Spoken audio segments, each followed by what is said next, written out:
Welcome back, ladies and gentlemen, to episode 14 of Project Rewind.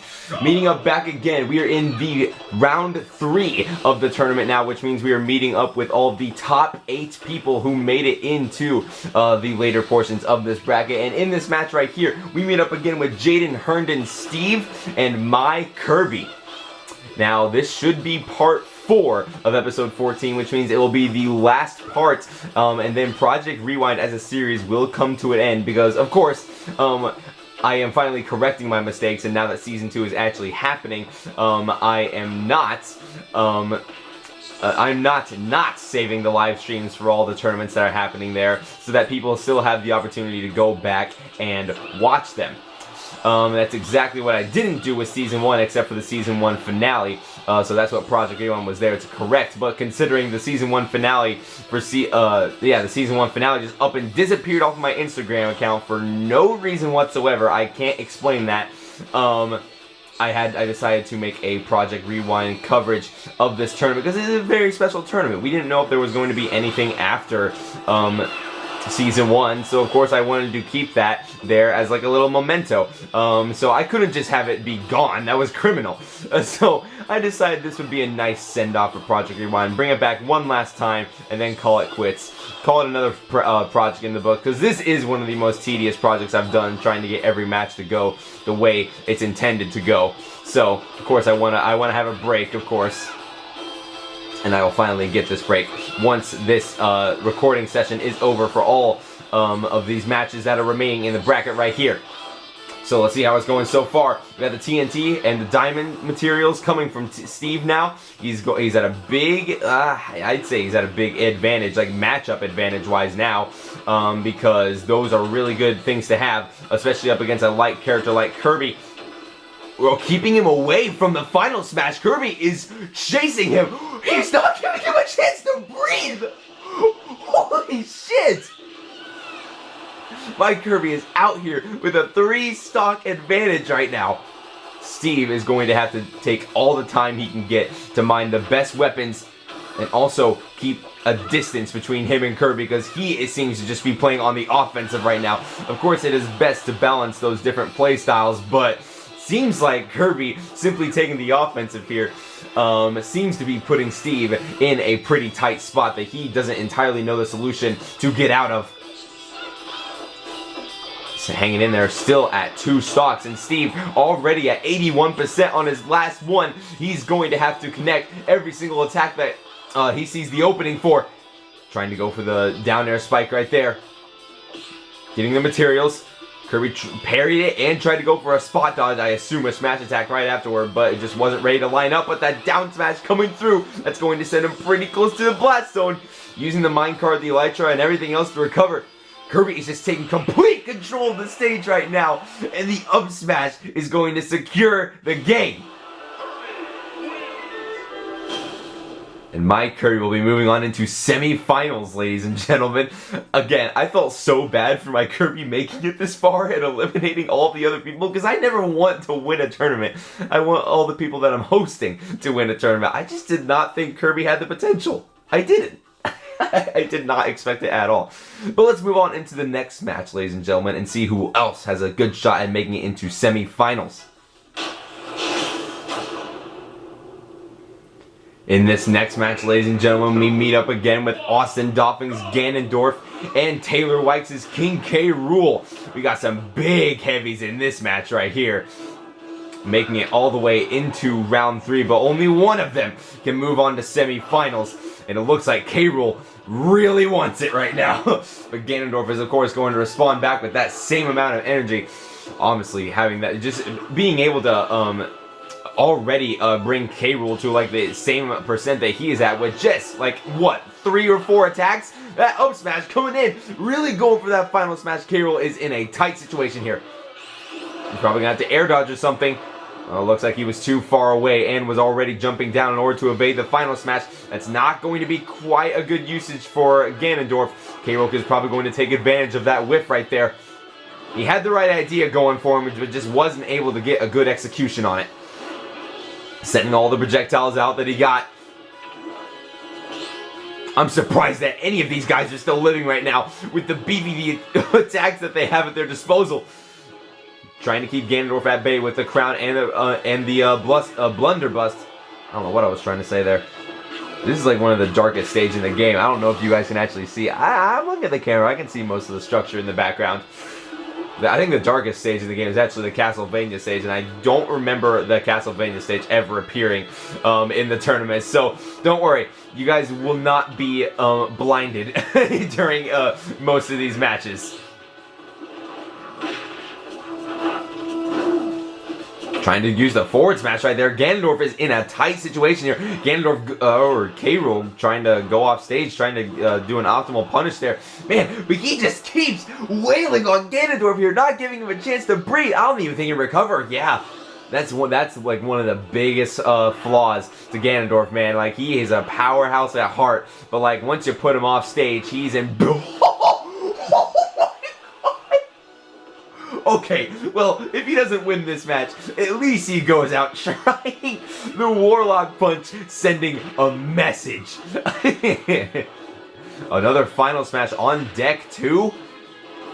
Ganondorf has a chance at getting this, but K. Rool is a little bit more closer to it. He's probably going to take advantage of it much sooner than Ganondorf could. Yep, there he goes.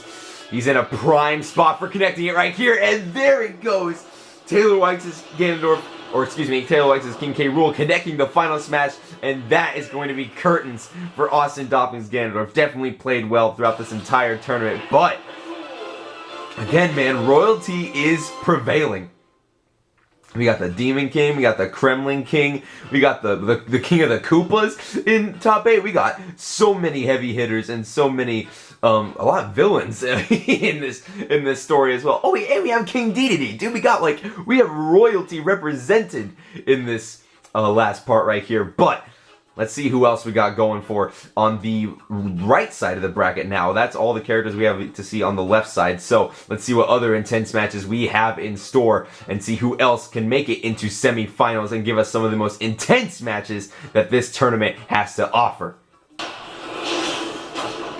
Meeting up again with Chance Rogers as Bowser and Riley Thompson's Rob. For being a first-time CPU Tournament Series participant in the Season 1 finale, this being their first tournament and only tournament, this is the farthest that ever one of those new participants, like brand new first-timers, ever got in this tournament. In the top 8 nonetheless too, that's an honor. Rob definitely has some good combo potential to get a lot of meaty damage off on Bowser here, but of course he definitely has to be careful with how he's spacing out his attacks. Bowser, through each match that we've seen of him, has just brought the immeasurable heat that a lot of the AIs have just not been able to handle too well. Just a simple punish like that, you think you would be able to dodge that so easily, but he just comes out so fast, so prepared, and so menacing, it's so hard to contest. And that's just what Bowser does. That's just what those heavies are known for. They definitely put on a show for us. And Rob is definitely one of the more popular characters in the CPU Tournament Series as well.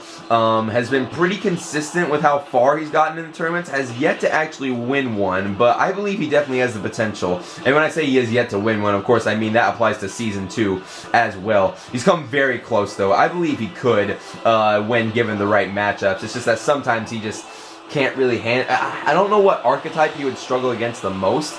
Because Rob is like a weird fusion between a zoner, but also like I wouldn't say rushdown per se. Actually, no, I'd say rushdown for sure.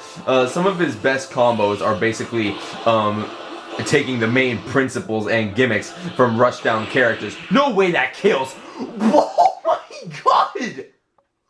We are getting some of the quickest matches in this entire tournament from round 3 right here. Is it only going to get even quicker when I get to semifinals and whatnot? Good lord. This part 4 is probably going to be the shortest part that you guys get to watch. Well, Riley Thompson's Rob, just as much as I was talking about the Rob making it this far, only to be brutally interrupted by Chance Rogers Bowser, who will be moving on into semifinals along with the rest of the best characters here. We have one more match in round 3, and then we'll move on to semifinals and then into finals. We are dwindling down in terms of participants here. The tension is building, ladies and gentlemen. On to our next match and final match of round 3, ladies and gentlemen. We have and meet up again with Kobe Billups' King Dedede and Ian Solomon's Palutena. King Dedede, just also on the subject of really fast matches, Kobe Billups' King Dedede has given us some of the quickest matches in this entire tournament. I think he 3-stocked Hunter Doss's Ice Climb. Excuse me. Had some burps coming up there. He 3-stocked Hunter Doss's Ice Climbers in round 1, and then he was presented with Caden Reynolds' Snake, who definitely, I think, I mean, I don't know, in the CPU meta, I think Snake definitely has a bad matchup against King Dedede. In competitive, though, no, it's probably super easy. Oh, King Dedede's running out of jumps here. I'm not sure you can make that back. Yeah, Palutena with some offstage pressure, completely edge-guarded him right there. That final smash is looking to be in Palutena's grasp. Yep. Oh, Dedede going to answer right back with the Gordos. He's probably going to get that final smash for himself now.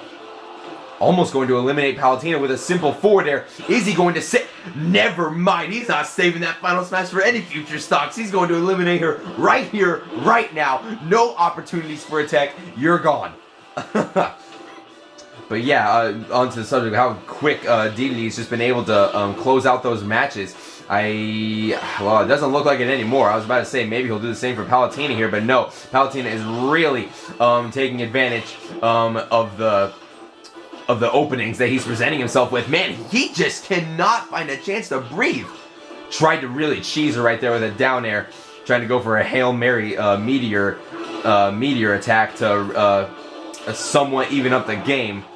But it's not going to be that easy. Palutena has shown that she has the potential to win this entire tournament with how well she's been doing in her previous matches.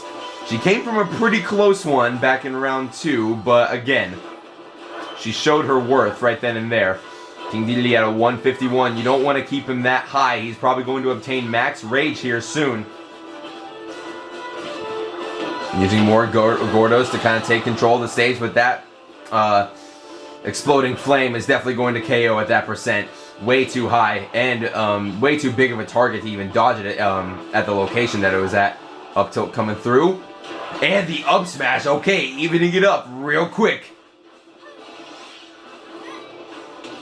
Yeah, that low percent with King Dedede and how fast he falls. Palutena is really going to take advantage of that, using Nair, up air, and all those other attacks to, that would really connect. I think Dedede is too heavy to be killed by Palutena's final smash at this point.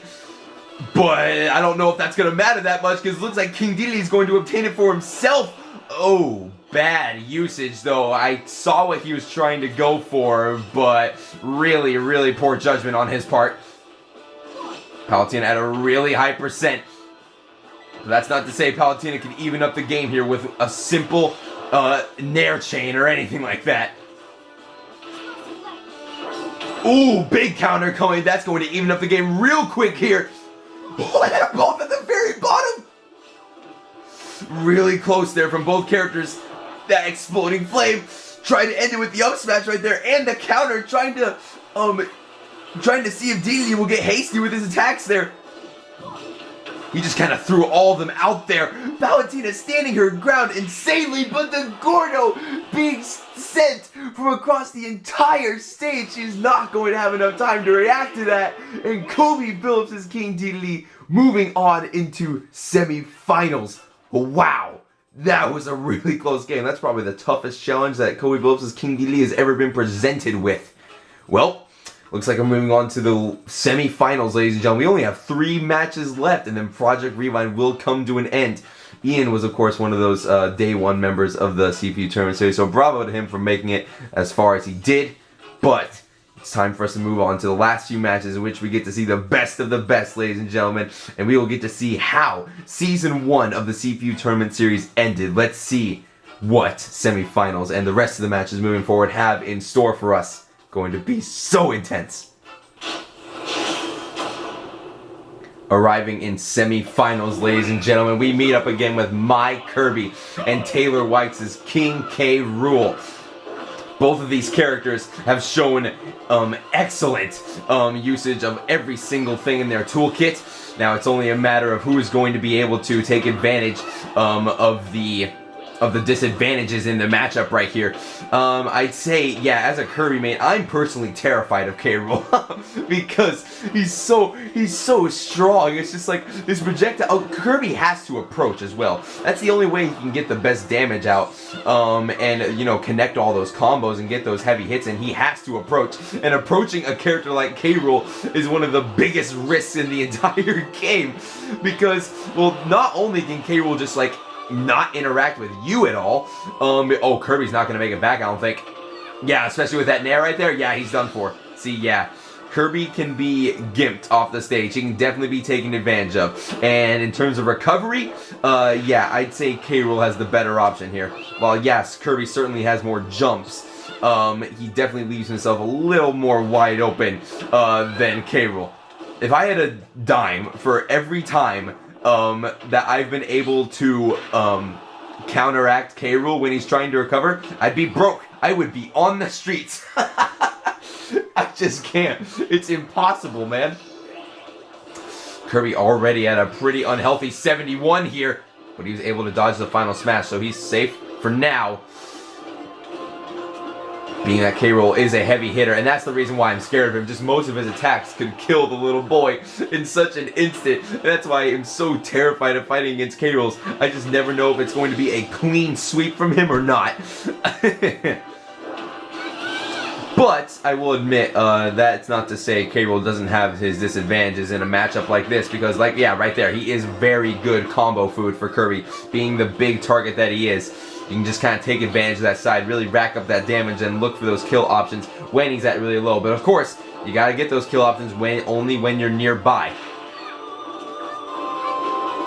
Regardless, both of these characters have shown their potential in the CPU Tournament Series time and time again. It's only a matter of who has a better shot in this match right here. And being that K. Rool is in a stock lead right now and Kirby is struggling a little bit, it's gonna take a little bit of work for my Kirby to make any sort of comeback here.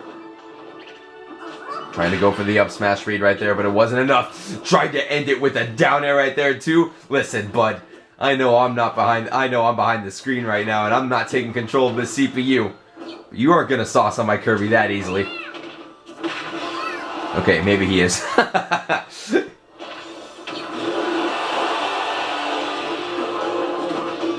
Try to go for the counter. That dash, yeah, that dash attack is so strong for some reason, and that is easily going to end the game. Yeah, K. Rool definitely won't die from Kirby's final smash at the percent that K. Rool is at. Oh, well, he left himself wide open right there. Yeah, he's definitely not dead, but that is going to do quite a bit of damage. He's half away from meeting him at the percent that he's at. K. Rool could be in trouble here if he's not careful. But the back throw, oh no, down throw? Oh my gosh, I feel like the back throw would have done the trick personally. Try to go for the down air again, but the forward smash, the big straight coming through, and that is going to allow Taylor White's King K. Rool to move on into the final match. Now let's go on to the right side of the bracket and see who he will have to face and who he will await in the next match. It's going to be between oh god, why can't I remember it now? Oh, it's Chance Rogers, Bowser, and Cody Billups' King K. Rool. You probably just would have figured out if I went on to the next match. So, transition. Chance Rogers, Bowser versus Cody Billups' King Dedede, ladies and gentlemen. Some of the best CPUs that have ever been presented in the CPU Tournament Series. What the fuck was that combo? Holy shit, my man was playing volleyball for a second with him. Already getting a good, decent percent lead on him, but of course Bowser with probably just two of his attacks, he can probably match, even up the game. Yep, there he goes. That's all it takes. These are heavies, baby, and they are dominating the meta. You can't do anything about it. They will always be a good choice, and it's not like I can shame people for playing heavies like out loud, because of course I'm the host, but like, oh, look at this dumbass picking this character, you carried bitch. getting a heavy, trying to do all that big damage, seeing you can win a tournament. You've won, but at what cost? Just to get an easy win, baby. Bowser's one of my mains, and in every single tournament that I've participated in the CPU tournament series, which I don't participate in many, I don't think I've ever chose Bowser because I'm like, I'm not trying to take the easy way out here. In my mind, I'm thinking though to all those people that pick K. Rool, Kazuya, all that other stuff. I'm like, you know what you're doing here. You know what you're doing here. You just want your win. That's it. That's all you want. Which I guess on the logistic side of things, I can't complain about that. They are technically doing the right thing logistically, but are they doing the right thing morally? You're just gonna put everybody else in the dirt with this character. Alright, but we gotta, regardless of that, I almost went on a really bad rant there for a second. Oh, Bowser is being insanely pressed right there. As soon as that Gordo hit him, I would have used that final What are you doing? What was that? He wasn't even near you. What? Okay, sure. I mean, honestly, I've seen King Dedede come back from worse, and I've seen him also just dominate all the matches that he comes from. So I'm not sure if I should underestimate him right now. Not gonna count him out just yet after seeing everything else he's done. But Bowser, that's not to say Bowser certainly does have a very good lead going on him right now. That Gordo was sent flying. Here comes the up special. Doesn't quite get the meaty hit on it. That probably would have killed if he connected it. Needs one more good swing of that hammer, and he's probably a goner. Getting sent off stage here, the Gordo trying to do some edge guarding with it. Bowser going to take advantage of all the other opportunities he's leaving himself open in. At a good 163, yeah, he's pretty close to max rage right now. He just needs one good hit, man. Yeah, up air that'll seal the deal. Alright, dude, I've seen so many of these matches already where it just comes down to a final smash. I'm wondering if that will be the case again. If a final smash will suddenly appear, and that's what's going to be the game decider. Knowing how all the other matches have gone thus far, that's probably how it's going to be. King Dedede is taking a little bit of a lead in terms of percent, though. As to how long that's going to last, I'm not sure. Oh my god, speak of the frickin' devil. Bowser's walking towards it. King Dedede, oh my god, he's not going for it at all. What is he doing? Oh my gosh, the Gordo got it. Is that going to be it? And bam, the final smash connects. And Kobe Billups, just like, oh my gosh, history, ladies and gentlemen. I mean, obviously you guys already know how this match is, all the matches gonna go from here on out. But like, history is repeating itself. Kobe found himself in the final match of the very first tournament of the CPU tournament series and was bested by the exact same character he chose for this tournament. This might be a huge turn of events. Will he redeem himself in this final match, ladies and gentlemen? Let's find out. This is it, ladies and gentlemen. A royalty match right here. A pretty intense game on a pretty underwhelming stage. I mean, there's a reason you never saw a Hanan bow in the regular CPU tournaments here. This could be a lot better of a match if I knew how to use green screen technology. But there's a reason, obviously, we never saw a Hanan bow in the CPU tournament series, because it is a whack stage. I'm not trying to put anybody through that hell. But we do get the Omega version of it. Hey, at least we got Tetris music playing in the background. A classic tune. Got King Penguin and King Croc right here. Taylor Wykes is King K. Rool and Kobe Billups is King Dedede. A match of the century right here. Just a newcomer to the CPU tournament series right here. Obviously, this wasn't his first tournament up at this point, but he had definitely not participated in a lot of CPU tournaments up at this point. Now he's going against a veteran right here. Will that veteran finally get his chance to shine? Takes away the final smash, and Kobe Billups' King Dedede takes the lead thus far. This is going to be a very intense game, ladies and gentlemen, trying to crack that belly armor. King Dedede sees the opportunities and sees the disadvantages of his matchup, but of course he can't He can't give credit where credit is due because K. Rool has made it to finals. There's a reason he's here. He has to remember that. There's a reason he's here as well, but I think what's more important, the fact that his opponent is here as well. Tries to set something up with the Gordo right there. Use some offstage pressure with the forward there. King K. Rool, of course, with the very good recovery, especially for a heavy. Oh, that forward air definitely could have connected if he went down a little, set that up at a little bit of a different angle. K. Rool responding back with insane energy. He's not going to let him get away with the match this easily. But King Dedede has held an insane lead this entire game. Going back to the stage. K. Rool being sent off the stage multiple times. I don't know if Dedede is just scaring him. Okay, yep, last stock game, everybody. This is it, of course. It couldn't end any other way, with it being perfectly even.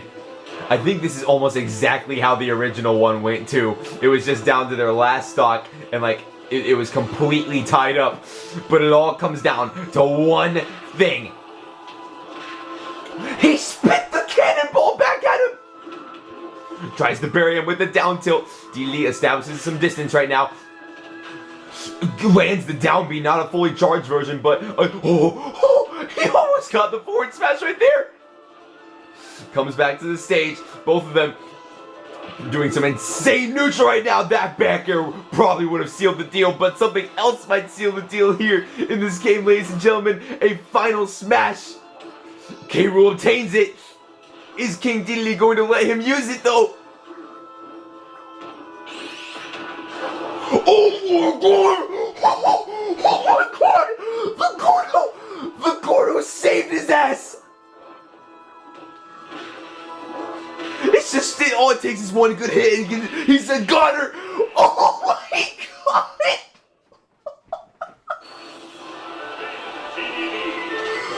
That was almost just as intense as the original game. Oh my god! That didn't happen. The Gordo saving Dedede's ass at the last fucking second. That did not happen at all. Honestly, I think that was a much better match than the original one. I have like a photographic memory of that entire game right there, ladies and gentlemen. Holy shit. If it wasn't so late at late at night right now, I would be screaming. Holy shit. Well, there you have it, ladies and gentlemen, and that is exactly how the tournament ended, with Kobe Billups rewriting history, getting his redemption arc with King Dedede, which is in fact one of his mains in this game. And with a well-deserved victory. Taylor White's coming so far with the King K. Rool, so he definitely had the potential there. He had a good opportunity, definitely picked a good character to go on into this tournament, but Kobe Billups is King Dedede, just like the character that he is, coming out on top and going to, he did get that $50 Amazon gift card, and he took the pride and the glory of taking that entire game, and the entire tournament, I should say. So, ladies and gentlemen, I know I said this in the last episode, but I'm going to say it one last time. With Season 2 already out and running, I don't think Project Rewind will return. This is indeed the very last episode of it, because I am saving all the live streams from Season 2 that I'm doing right now so people are able to go back and watch them. Of course, I didn't do that with Season 1, but that is what this entire project is here for. So, thank you guys. I know that it's a very tedious project, but for those who have been watching it with me and sticking with it and just been enjoying the series this entire time, thank you so much. I put a lot of work and dedication into this, and it just goes to show how the CPU Tournament Series still holds up to this day, and I'm surprised it's gained. It's not a big following, granted, but like it's a following that I never thought it would amass to. And so for those of you who participate in those tournaments and also stay up to date with this sort of project that I do, you have my deepest gratitude. I thank you from the bottom of my heart. So this is most likely going to be the end of Project Rewind, because I won't be returning if the Season 2 live streams all of a sudden disappear. Well, at least people had the chance to look back on them when they were still relevant. So thank you, ladies and gentlemen, for watching Project Rewind. I know it's a very unexpected final episode, but I see this as a very much more fitting way to end the series off than was the last episode. So thank you, seriously, I mean it from the bottom of my heart. Thank you for watching Project Rewind. This is for sure the final episode. This has been your host, Owen Ballman, reminding you to settle it in Smash. I'm signing out for the very last time. See you guys on the flip.